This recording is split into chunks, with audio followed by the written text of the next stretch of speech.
So today we're taking a look at Deep Rock Galactic, a game that is definitely not an FPS. Well, sort of. This is a game I never would have usually picked up, but after some recommendations from friends and an overwhelmingly positive review score on Steam, I had to see what all the fuss was about. So what is Deep Rock Galactic? Well, it's all in the title of the game. Danger, darkness, dwarves. You take on the role of a space dwarf miner that works for a mega corporation called Deep Rock Galactic. They're not just any mega corporation though. They really care about their dwarf employees and want them to have the best facilities and equipment to make their jobs easy and safe, which they will provide at a small price, of course. They would never leave a dwarf behind in the mines if he didn't make it to the dropship in time. Secured. Initiating launch sequence. Deep Rock Galactic thanks you for your good work. Drop pod will leave with or without you. They have great interest in a planet known as Hoxie 6, which is rich in rare minerals, and with no intelligent life, they are free to recover these with little to no consequences. There are, however, some native wildlife, which Deep Rock Galactic takes great care not to disturb and relocates them humanely where necessary. One next to you. Come and get me, you disgusting bug!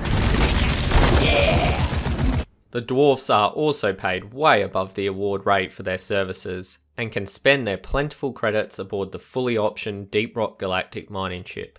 They are also offered super competitive rates on any extra minerals they might come across in the mines, and are able to buy any of the ones they need for upgrades from Deep Rock Galactic directly, with only a small fee on top, of course.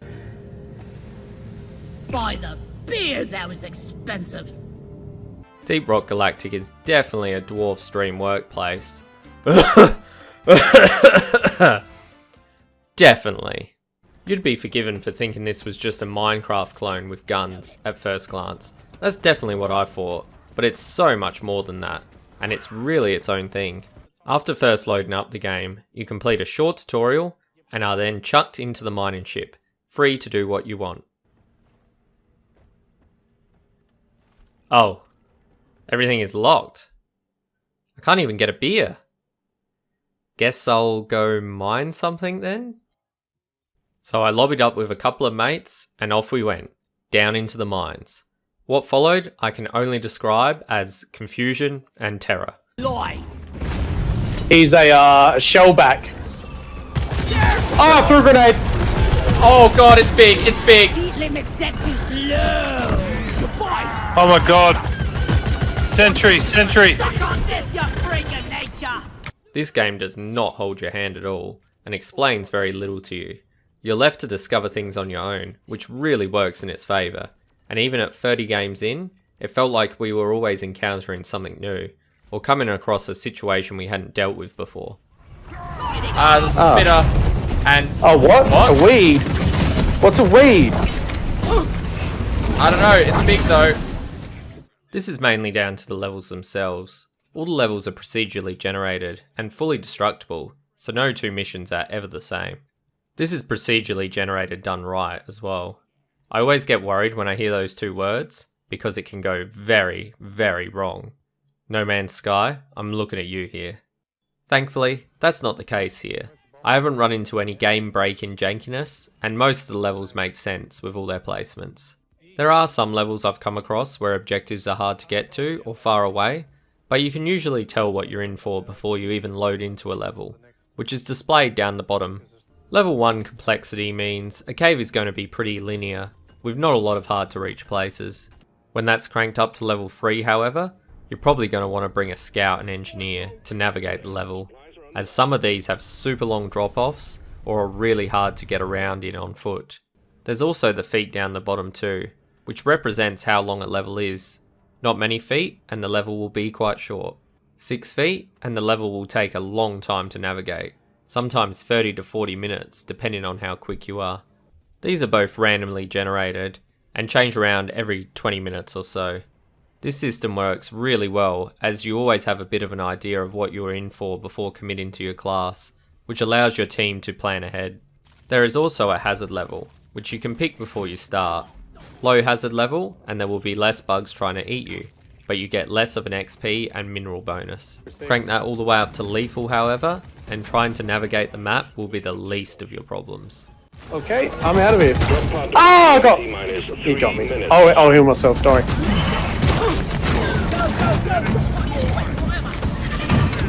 Okay. Out and clear. Yeah, we gotta go. The different biomes also come with their own unique hazards, with earthquakes opening up death pits filled with fire, to underground blizzards that will freeze you. Don't ask how they work, they're a thing, okay? And if all that isn't enough spice for you, Deep Rock has you covered, with special modifiers that are randomly applied to missions. There's a heap of these, so I'm not going to go through them all, but basically, yellow means good for you, red means bad for you. 2 of these can be randomly selected on any mission. For example, in this mission we had the low gravity perk, which is good for us, as it lets you jump insanely high and easily get away from the bugs. But we also had shield disruption, which is bad for us, as we have no shields for the whole mission, making us easy targets for the bugs. Again, this is all displayed before you start a mission, so planning ahead is the name of the game. All these systems come together to make every mission feel really different, and I'm still enjoying it even after putting an unhealthy amount of hours into it over the last couple of weeks. So you've completed your first few levels. What now? By now you should have some credits and crafting materials saved up, which you can use to upgrade your equipment. Upgrading your equipment starts out simple enough, with upgrades like do more damage and get more ammo. But like everything with this game, there are multiple layers to it, which keeps it interesting right into the late game. These are all linked to your class rank. The higher rank you are, the more of these you can stack on top of each other. So that weapon that's shot very slow to begin with, now dumps a magazine in seconds. Or maybe you keep running out of ammo, so you've stacked a bunch of upgrades, so now you never run out of ammo. You can really tailor your weapons to your preferred playstyle. It doesn't stop there either. Once you hit class rank 25, management will recommend you for a promotion, which will require you to complete a short assignment to obtain. Once complete, not only will you get a fancy star next to your name to show your friends that you are the superior gamer, you will also get access to the Forge, which is where you can craft overclocks for your weapons. Overclocks are your late game upgrades for your weapons and come in 3 different types. The first being clean overclocks, which have a minor boost with no drawbacks. The second is a balanced overclock. This will have a stronger boost but also a drawback. And the third and final is an unstable overclock, which will have a major boost in a certain area but a few drawbacks in others. For example, this overclock I got for the scout pistols boosts my overall damage by 5, but I get increased spread, no weak point damage bonus, and slower movement speed while shooting, so a lot of drawbacks. So the late game is a balancing act to try to improve your equipment in the areas that suit your playstyle, while taking a penalty in the areas that don't, and I have to say, they nailed it here. I'm not the biggest fan of grindy games, as I don't have as much time as I would like to play anymore, but this is grindy done right. There's always something new and exciting to work towards, and that's why you will regularly bump into people on this game that are player level 500 or something ridiculous, because it's such an addictive loop. That brings us to the classes. There are 4 different ones: Scout, Engineer, Gunner, and Driller. Scout is what I chose to main, as they can move super quickly through the mines thanks to their handheld grappling hook. They also have a flare gun that can light up a large area for the whole team. They're the weakest class when it comes to fighting, and rely more on hit and run tactics to survive, though you can buff them up a lot more in the late game thanks to some overclocks. Engineer is your more defensive class. He can set up auto turrets to help defend areas, and to take down a large amount of enemies at once. He also has a platform gun, which shoots out, well, platforms, wherever it is aimed, which when used with the Scout's grappling gun, will allow your team to reach even the most hard to reach places. He is however the least mobile of all the classes, and is best used to support a full team. Gunner is the main damage dealer, who can equip either a minigun or autocannon, which is really good for crowd control or taking down large enemies. He is also equipped with a zipline gun, which is much slower and has to be set up on a relatively flat angle when compared to the Scout, the upside being the whole team can use them, which makes them good for getting the whole team to hard to reach places. He can also put down a shield, which is really useful when you need to revive someone on your team. Then finally, we have the driller. I spent the least amount of time with this class, just because he doesn't really fit my playstyle, but he comes equipped with 2 hand drills that can quickly dig tunnels to just about anywhere. These can be especially useful for digging a path back to the drop pod before it leaves, even though Deep Rock would never leave a dwarf behind. He also comes equipped with a satchel charge which can be used to take out large groups of enemies, or for quickly mining out resources. He is also best used as part of a full team. Each class only has 2 primaries and 2 secondaries to choose from as well, which at first I didn't think would be enough variety to keep it interesting, but boy was I wrong. A couple of well balanced weapons that are suited to different situations, with a heap of well thought out and interesting mods, was the way to go here. I would be completely fine with them never adding more, and for them to just keep adding overclocks instead. They've done a really good job of balancing all the classes too. There's no one class that stands out as overpowered. A lot of thought has gone into these, which I really appreciate. The only exception being the scout and engineer combo. It is a must if you're a team of 2, but as part of a full team you will be at your strongest if you bring one of each class. Uh-oh. I fell! Which brings us to the multiplayer. This game is designed with 4-player co-op in mind, but you can play with less than that if you want. Or if you have no friends like me, you can even play solo. But won't the game be super hard if I play alone? No, the game scales depending on how many players are in the session. So if you play on say lethal difficulty solo, the game won't spawn as many enemies as it would for a full team of 4. Won't I have to always go a class like Scout so I can get to all the hard to reach places? Again, no, the game has you covered with Bosco. Bosco is an automated drone that will assist you when you play solo. He can mine hard to reach minerals, attack enemies, and even revive you when you're downed. He also has his own upgrade tree just like your weapons, and can be upgraded with a bunch of different missiles and abilities. Which is nice that you can adjust him to your playstyle. And unlike a lot of AI companions, Bosco is actually super useful and is really easy to control. Just point and click on what you want him to do. I appreciate the thought that went into this for all the solo players out there. The most fun you are going to have in this game though is definitely playing with friends. Things can quickly turn into, whatever this is.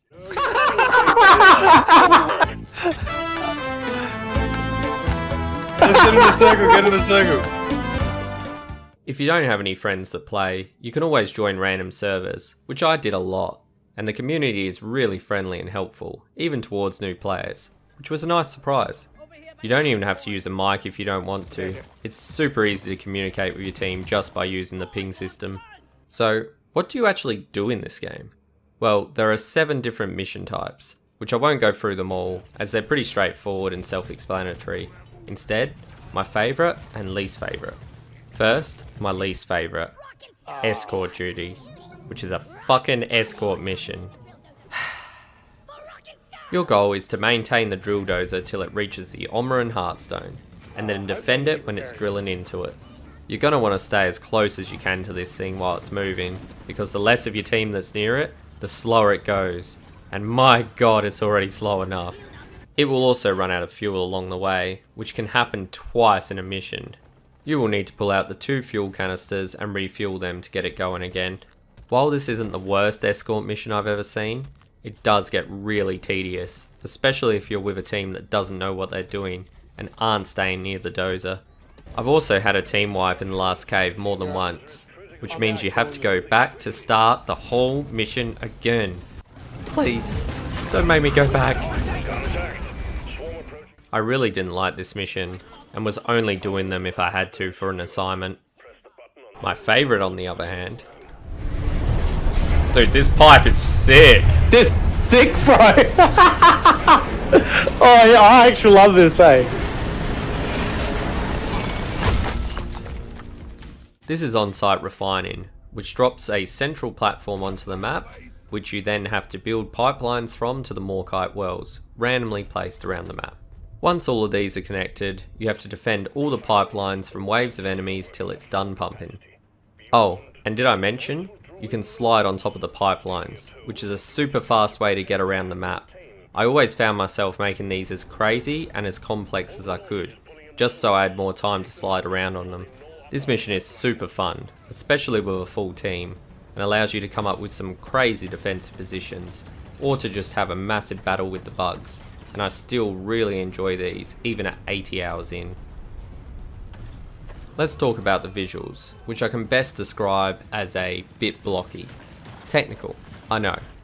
I really like the art style they went for here, and the enemy designs are great. The way the bugs scurry up the walls and across the ceiling really gets my arachnophobia going. And then there's the monstrosity that is the bolt detonator. And just when you thought they couldn't get any worse, they do this. Run! You're so close! Ah! Oh, That was very dude, close. the craters those things leave. I keep forgetting I have poisonous. Oh wow, that is a big hole. That's what she said. Ah! Which leaves a massive crater behind, and insta-kills any dwarf unlucky enough to be close by. The sheer amount of enemy designs is impressive in itself. I also really like the space vista you can see from the mining ship. It's both beautiful and very interesting to look at, and got me wondering what a space game would look like if it was made by the same team. Maybe one day, right? The caves are also very diverse, and each zone really has a different feel from one another. They could have been lazy here and just done the old copy and paste, but they really took the time to come up with a lot of different designs. Even with the stuff you don't really interact with, like the plants, and whatever the hell this thing is. I also really like the subtle hints that something is in the wall, like the jocabs, which will glow green, even though it took me a lot longer than I want to admit to work out that meant something. On to the audio. Firstly, the music, which I really like. It gives me an 80s retro vibe, and is very subtle but still menacing in the quiet sections, but then it really ramps up when there's a swarm attack.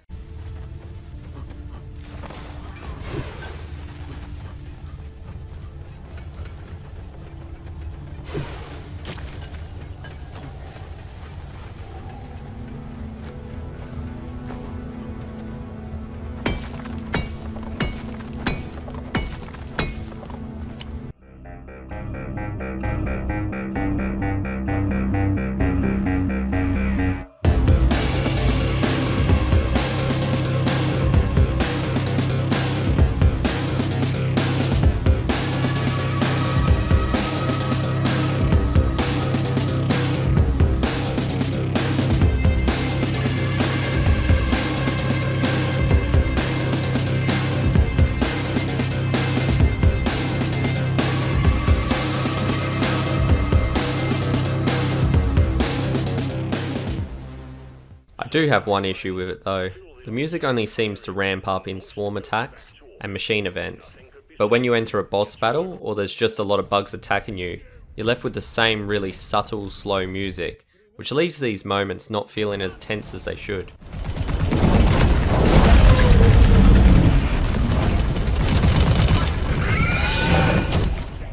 There is, however, a lot of variety in the music, which is great to see, especially in a game that is asking you to grind away so many hours in it, and a lot of the tracks are now burnt into my brain. All the in-game audio is also spot on. I really love all the bug sounds, and their screeches really echo through the caves.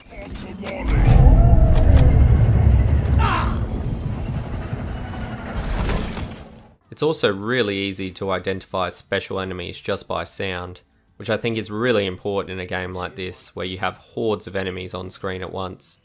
For example, the grabber, who will grab you and fly up high to drop you. Lets out an easy to recognise scream when he's coming down for you, which gives you plenty of time to react. Stupid boss! Let me go! Put me down! Ah. Hold your fire, you angry lump of law! The voice acting is well done too, and the dwarves have a heap of different voice lines that they will shout out all the time, which I always found entertaining. The standout for me though was the mission control guy, with his typical upper management attitude and his lack of caring towards lower level employees. Fair warning, any vandalizing or destruction of company property will be deducted from your pay at the end of the month. I should probably talk about the moment-to-moment gameplay too. All missions play out pretty similar, with what I call the downtime segments, which has you completing your objective and mining any resources you find. Mainly nitra, which you need for ammo drops, and believe me, you're going to need a lot of ammo. In these sections there will still be a few enemies around, but nothing to really worry about. The game can turn at any time though, to what I call fighting mode, which will either be triggered by an in-game event, or just randomly by an incoming swarm. Swarm on the intercept course. Get ready to protect the drill dozer. Here is where you're going to want to group up, as bugs are going to come from literally everywhere, especially on harder difficulties. The gunplay in these moments is really enjoyable, and I love the team play here. If you split up in these sections, you will most likely get overrun, so working as a team is key. The game will also start spawning boss enemies if you're taking too long in a mission, so speed matters too. Once the mission is complete, you have a time limit to return to the drop pod, and the game will continue to throw waves of enemies at you till you're out. It's a really satisfying loop that I never knew I wanted. 3, 2, Marcus! 1. Talk about cover firing. We're pulling it back in. 3, 2, 1. That's kind of close. I also wanted to mention the AI, and especially the pathfinding, really impressed me in this game. I never saw any enemies get stuck on terrain, or come across something they couldn't get over, which really surprised me in a game that's procedurally generated and has a fully destructible world like this. Enemies can get to you pretty much anywhere. Even when you're on a zipline, ground-based enemies will sit at the end waiting for you to get there. They can even navigate a totally new tunnel you've dug out yourself, which is definitely worth a mention in my opinion. They've done a great job here. In case you couldn't tell, I really enjoyed this game, and will continue to play it even after finishing this video. It's an easy recommend from me. Especially if you have a group of friends to play with, the $40 price tag is well worth the laughs you will get out of it. It's also worth mentioning this game does have microtransactions, as I know these really rub some people up the wrong way. Thankfully though, these are not intrusive at all, and are purely cosmetic, sold as skin packs through the Steam store, and there's still plenty of skins you can unlock without spending a cent. The developers also seem really passionate about their game, regularly interacting with their community through live stream events, and their Discord, which they encourage everyone to join. There's even a place for you to voice what you'd like to see them add to the game, or any improvements to current systems you'd like to see, which I think is nice. Anyways, this video ended up way longer than I originally intended, so if you stuck around all the way to the end, thank you. I really appreciate it.